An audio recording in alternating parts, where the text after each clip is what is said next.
gentlemen, the following presentation is brought to you by Mr. Main Event Brian Waters and the real Dwayne Alley. The Wrestling Realm, the show for the intelligent wrestling fans. Off the top rope, I dwell in the wrestling realm. Like Jake stay in the snake pit and Kane be in hell. Like Jacob stay in the graveyard, I'm punkin' the shy. Call me Snooker cause I'm super and fly. You can hate all you want, but I'm flossing. The Miz said I'm awesome, and I'm upholding the law just like the big boss man. With Mr. Main Event Brian Waters, the real Dwayne Allen. Toss you over the border like Hernandez, Mandez, pressing the stands. It's the show for the intelligent wrestling fans. Hitman like Hawk, but I'm not from Calgary. I'm all about the bill, so let that gold dust shower me, empower me like Farouk and the nation. If you don't know your history, then you should change the station. But if you do, you can cruise to YouTube / the wrestling realm. Your lessons are stale. Say the same old lines, man, you destined to fail. Like the Shockmaster or the wrestler Nails. I'm a heartbreak kid, and my bid to be champion is unmatched. Anybody step, I'm face planting them. With Mr. Main Event and the real Dwayne, you the sisters of love, we the powers of pain. You see we coming with a spear while you're monkey flipping. It's Brian Waters, Dwayne Allen, and your boy Trenton. And that's just how the story goes. That's just how the story goes. It's the wrestling realm, baby.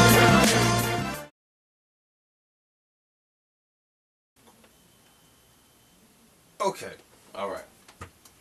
What does the real Dwayne Allen think about the current general manager situation?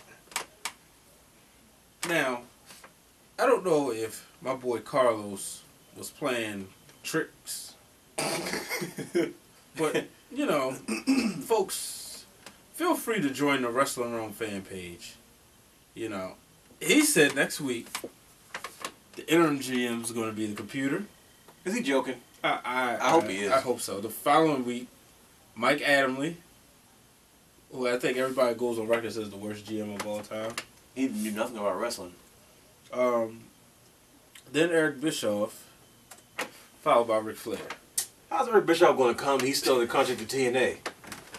That's why I was sitting up here and I've said Carlos must be just, you know, I don't know. Maybe he didn't eat his Reese's this morning. You're tripping. So my question is, what do you think about the current general manager situation? Honestly, I have no idea where they're going Okay. with this whole thing. I'm curious to see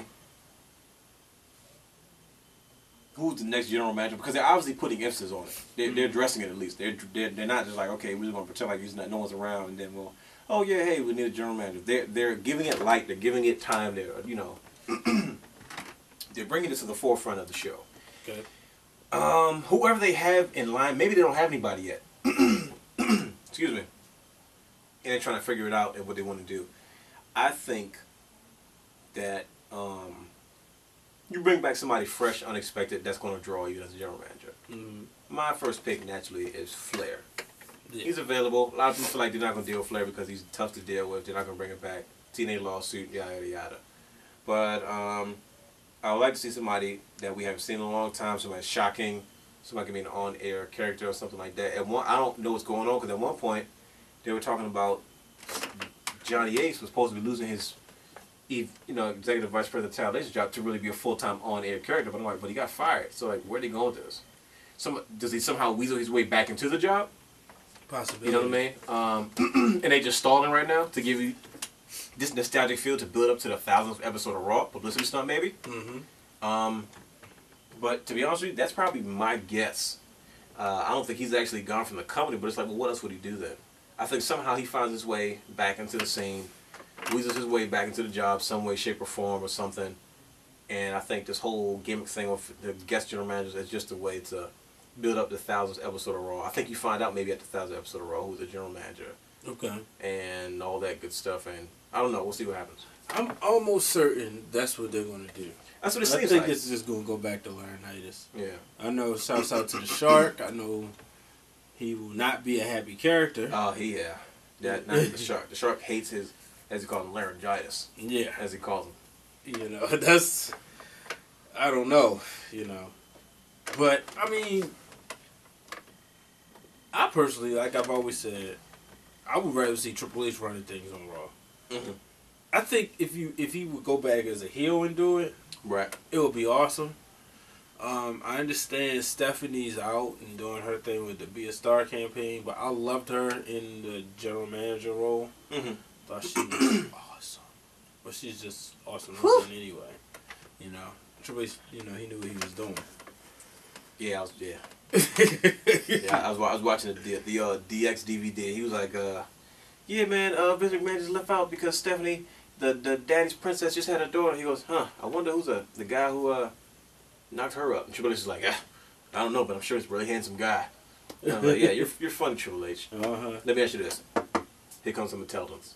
Paul Heyman comes back, general manager, says, you know what, I'm going to shake things up a little bit. Mm-hmm. Triple H, I don't agree with nothing you say. You know what, I got a contract that says that you can't tell me what to do. And he plays the Paul Heyman character as the general manager.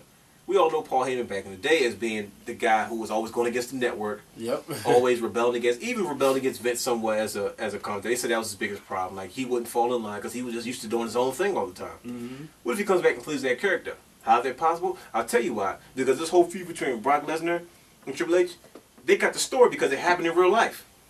Yeah. That's why Paul Heyman said it's easy to invest in because this really happened back in the day. And this happened years ago, but we're just taking what happened years ago and we're replaying it on TV. Explain a little bit further what exactly happened years ago.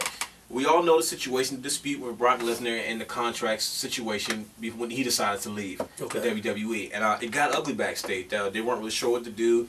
They felt like he left the company high and dry when they pretty much had gave him the company on a silver platter. If you look at all the guys he had beat over the time period in his short time there. Hogan. Angle. Michaels, I think. Jeff Hardy. RVD. Big Show. Rock. The Croc. And they was gonna give him Austin. And Austin was not having it. Now, you don't beat Stone Cold and you don't put Stone Cold and Brock Lesnar with no build-up. I mean, and it got ugly backstage over contract disputes. Naturally, Lesnar wanted more money for what he was doing, and they're like, dude, we gave you the face of the company. And he decided, you know what, fine, I won't resign it, I'm gone. Yeah. And he left the company high and dry, and I think that ultimately hurt the business. But he was the next big thing. He was supposed to be, he was the next Hogan, he was the next Austin, he was the next John Cena. Before John Cena, you know what I mean? He beat Cena too. Yeah. So, with that being said, and the stuff that happened backstage, they're playing that out now on the air. They didn't have to write a story because this really happened at one point. Yeah. And Paul Heyman is never tells the truth in regards to his involvement in the wrestling business because he's going to record, I'll never be involved with WWE again. I'll never get involved in the wrestling business. I'm finished. And yet here he pops up on television one day like, what the crap? You feel me? You hear his voiceover for the ECW DVD commercial. It's like, man, this guy's not fully telling the truth. So it's like, okay, all right. Paul Heyman, he was the general manager at one point. Yeah. You know, on Smackdown. We were running the show with Stephanie at one point, the Alliance, ECW, WCW Alliance.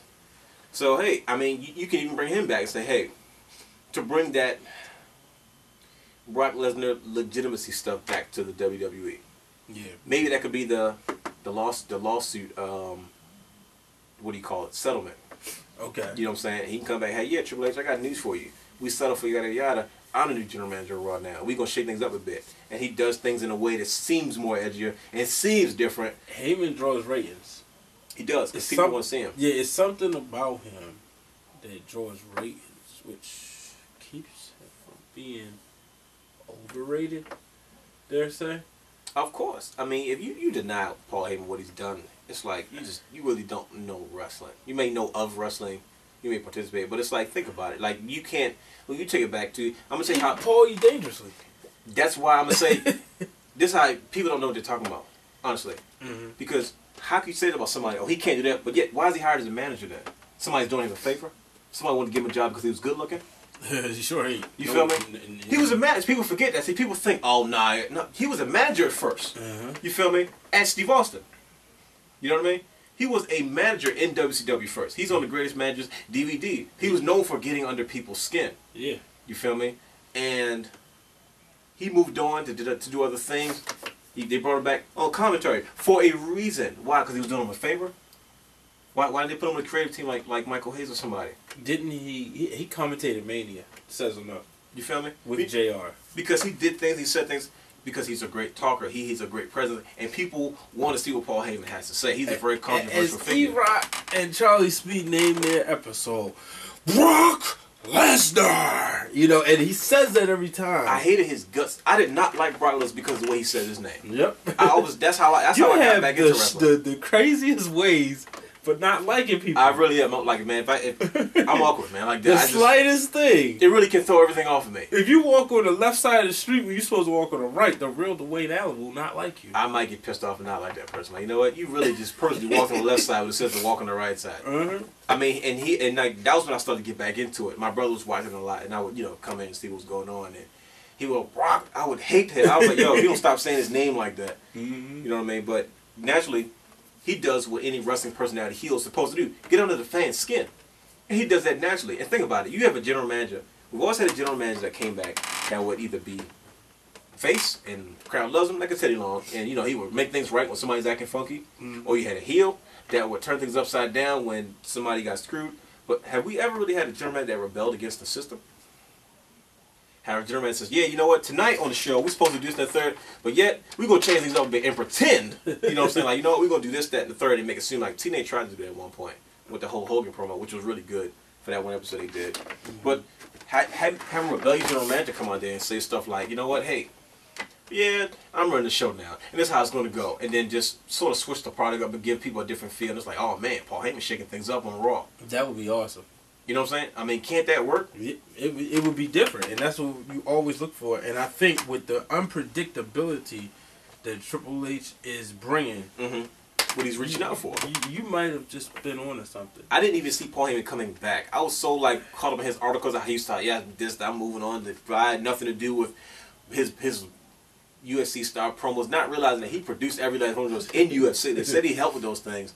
He swore I didn't. I had nothing to do with it. That's all WWE. I hate to give him credit, but hey. And then the next week comes out like, oh, this guy, guys. I would say this. It was funny the thing that he when Lesnar and Triple H had the exchange. He's like, oh man.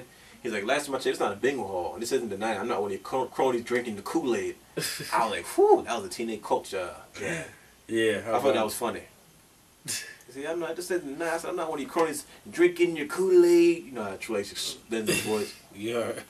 Yeah. Alright. That's just my take on the whole general manager situation. Yeah, it makes a lot of sense.